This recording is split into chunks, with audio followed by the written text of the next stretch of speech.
In this video, I'll show you how to replace the battery inside of your Toyota key fob if it's looking like the one I have right in front of me.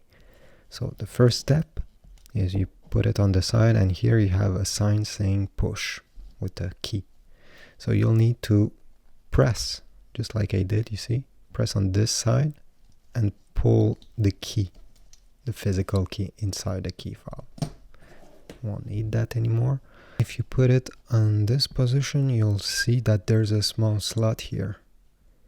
You'll need a flathead screwdriver of any kind. I have one right here. You can have also a knife and jam it inside. This way, once you turn it really gently, the casing will pry open this way. Now it's the time to clean it if you need, because there's a lot of lint that will get inside.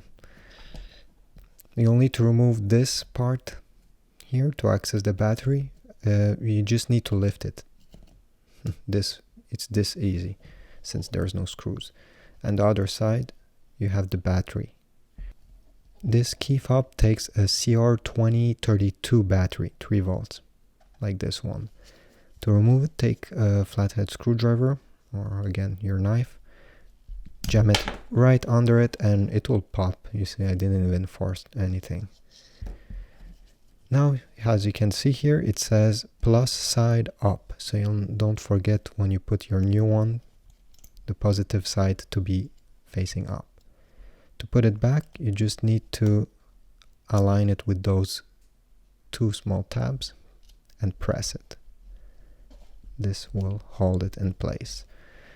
Now, you just need to put it back in the casing.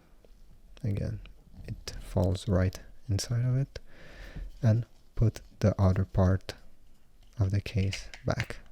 And make sure it clicks really well so there's no water that goes inside. Take your key